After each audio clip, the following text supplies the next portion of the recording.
Hey, how's it going? This is Decimate. Getting an update today for patch 9. Some of the highlights are getting ever upwards. Join the Pioneer Scouts to complete the new quests, challenges, and events and receive your first backpack. Backpacks. Equip a backpack to increase your carry weight, then apply mods to customize its appearance and add utility options. That's pretty sweet. Personal vending machine. Sell your wares to your fellow dwellers by building a vending machine. Advertise your location on the map by powering it up. Legendary exchange machines. Head to train stations to turn your unwanted legendary items into legendary script, which can be traded to the purveyor, which will arrive on May 16th, which is sooner than they said. About a week early. That's good. Camp and workshop changes. We've implemented new workshop PvP rules, player damage protections for camps in adventure mode, and loosening restrictions on building camp foundations. Okay, so I guess we're going to get about 8 gigabytes for consoles, 3.5 for PC. Okay, the new content. Join the Pioneer Scouts. Read Pioneer Scouts posters at train stations around Appalachia to begin your journey as the newest members of the Order of the Tadpole. You can also unlock a Pioneer Scout poster for your camp for free through June 9th in the Atomic Shop. As a Tadpole, you can take part in a variety of activities and mini quests to show off your pioneering spirit. Complete new Pioneer Scouts challenges to earn badges that will help you rank up. It can be turned into claim themed loot. Join the new Terrors of the Dark event to start listening to spooky stories around a campfire with your fellow Pioneer Scouts. Read our recent article to learn more about the Pioneer Scouts. Yeah, okay, backpacks. Backpacks are a new functional item that can equip to increase your carry weight. You can receive your first backpack by being promoted to the Pioneer Scout rank of Possum. Craft higher level backpacks to receive larger carry weight bonuses. Sweet. Backpacks can be modded to change their appearance and match your personal taste. You can also add functional mods to give your backpack more utility, like increased damage reduction or food refrigeration, often in exchange for reduced storage capacity. Backpacks will remain visible over outfits and armor, but will be unequipped when you step into a set of power armor. Outfits that already have a cosmetic backpack built in will not display your functional backpack. However, you will still receive the benefits that your backpack provides. No, our previous article on backpacks stated they would remain functional while wearing power armor. That is not correct. Burn it. Well, that's bullcrap. So, if you have power armor, you're not going to be able to use a backpack at the same time. Thanks a lot for the bait and switch. Personal vending machine. Start a new business venture by building a vending machine in your camp, which you can use to sell items to other dwellers for caps. You can build up to 4 vending machines in your camp using the Vendors tab in the building menu. Power it to advertise your camp to other players on the map.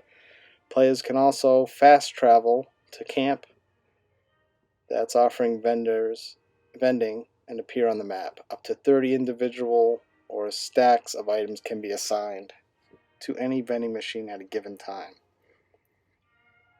Assign items from your inventory or stash to your vending machine and set the price caps you'd like to sell them for. Items you've assigned for vending will not be removed from your stash. Instead, they will display an icon next to their name so that it's easy to tell what you've placed on the sale at a glance. You will receive a notification whenever a player buys one of your items. 90% of the sales price will be added to your cap balance. This 10% fee has been designed to help maintain healthy game economy and mitigate inflation. Alright? Okay. Inflation. Items can be sold after you've reached the current maximum cap balance of 25,000, but you will not receive any caps beyond that limit, which sucks. Alternatively, you can use a map to seek out other traders who have set up shop when you're looking to purchase new gear for your collection. Legendary exchange machines. This is what I'm excited about. Legendary exchange machines have been added at train stations around Appalachia. You can use them to turn your unwanted items into new currency called legendary script. Legendary script to use to buy legendary items from the purveyor, a new legendary vendor who will arriving in Appalachia on May 16th. Prepare for her arrival by exchanging your items for script. The higher the star rating of your legendary item, the more script you will receive from the exchange machines. Legendary script cannot be traded and is not shared across characters on your account. So don't use your mule to cash them all in. Camp crafting workshops. Camp damage protections. Camp objects and structures no longer take damage from other players. Yeah, we'll see. As long as the defending player and their camp defense is not hostile against their attackers. Foundations. The requirement that all foundation pieces and a block of foundation needs to be built on the terrain has now been removed. Now, only the first foundation will need to be built on the terrain, and subsequent foundations snapped to that eligible piece will then ignore this rule. This change only applies to camp and doesn't affect workshops. Personal terminals. Players can now build and power a personal terminal in their camps, which will give information about new discoveries in Appalachia and provide a reminder about visiting some of your daily friends. You can claim a free personal terminal for your humble abode by visiting the Atomic Shop. The personal terminal can be found on the Miscellaneous Structures tab in the Build menu. Punch bowls can no longer be activated and beverages can no longer be placed within. Who's been spiking the punch? We've had to disable the functionality of punch bowls for the time being, but you can still build them and place them in your camp. Yeah, because I don't think they worked. The White Spring. Camp can no longer be built or placed near the White Spring Golf Club. We've seen so many requests from Fallout 76 community to remove the ability to build camp near the White Spring golf courses. They can tend to trivialize enemies in the area. We agree with this feedback and decided to place no build zone in this location. Well, I hope mine's not that close.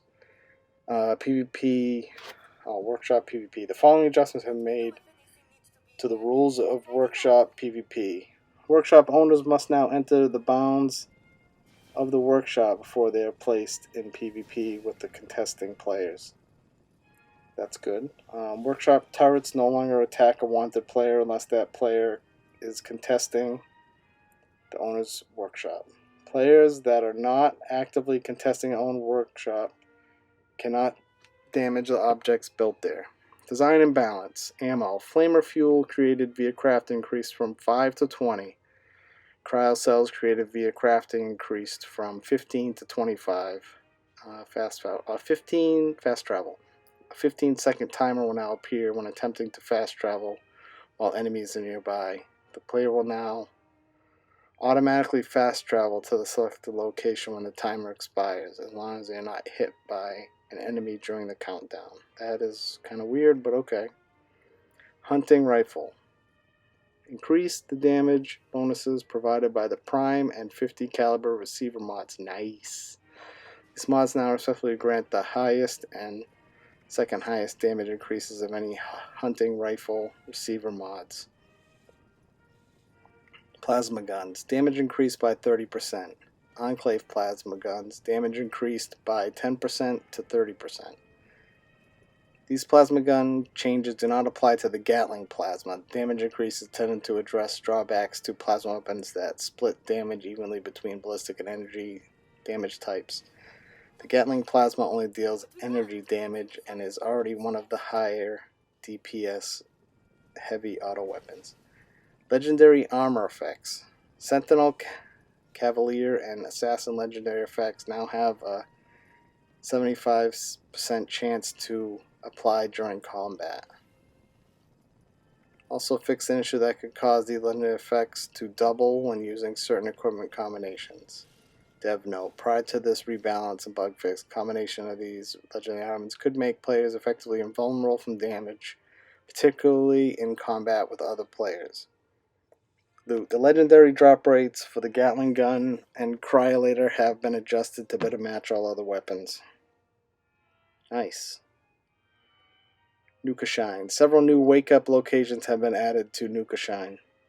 Nice. Radstorms now occur a little more frequently than before in the Ash Heap, Cranberry Bog, Mire, and Savage Divide.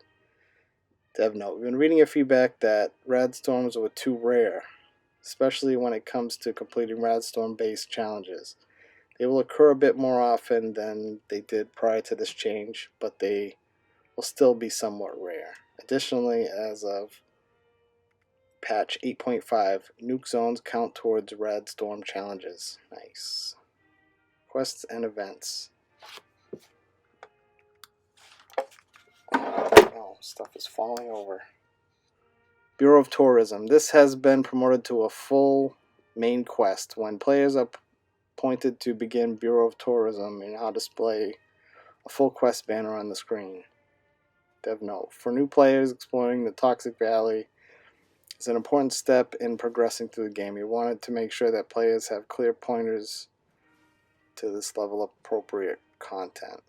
Miscellaneous. It's now possible for high-level unruly golfer feral ghouls to spawn at the White Spring. This should help high-level players more easily complete the kill unruly golfer feral ghouls at White Spring objectives. Survival beta. Death mechanics. Cap losses on death in the survival mode are based on the player's current level and will not exceed 50 caps. Scoreboards. Add a new survival score category that will be used as a primary stat for ranking player performance. Okay, players receive 1 survival point for every experience earned while playing in the survival beta. The total number of survival points you currently have will determine your placement on the scoreboard.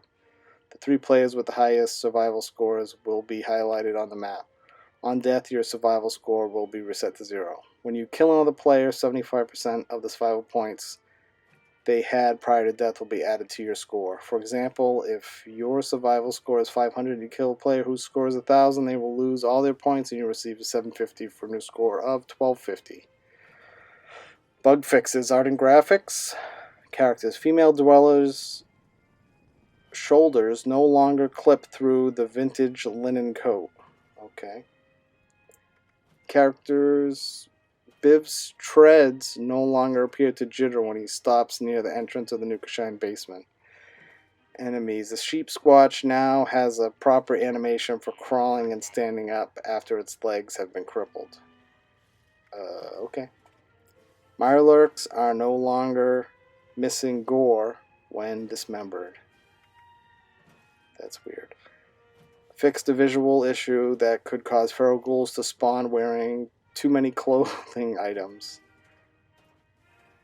Scout Life number 10 now displays the correct cover art. Outfits. Reworking a Nuka Girl rocket suit model that appears while inspecting the body piece and the helmet. Okay. Power armor. Jetpack visuals no longer persist upon landing after firing a weapon while using a jetpack. Power armor. Duplicate decals have been removed from camo power armor paints. Weapons. Crossbows have been made easier to see. Crossbow bolts have been made easier to see. Weapons. Fix several issues affecting how weapon lights appear to players. Plasma gun projectile visual effects now appear to start from the barrel of the weapon when viewed by another player. Plasma Gatling and plasma gun projectile visual effects have been restored. Rain no longer falls through camping canopies. That's good. Camp crafting workshops. Blueprints. Fixed a rare issue that could cause game controls to lock up when attempting to create a blueprint. Fixed an issue that could prevent blueprints with vases on shelves from being placed. Fixed multiple issues that could prevent blueprint placement if a blueprint object such as a tent contained another object. This player's camp will now correctly, the player's camp will now correctly be automatically blueprinted if the client crashed while building. Okay, and there's some other stuff, but corrected typos in a number of challenge. Nothing else really of use, so that's... They fixed a bunch of exploits. And that's all we got, I guess. I'm not going to read this. It's too much. Holy mackerel. Okay. Have fun in the game whenever the server comes back up. Peace.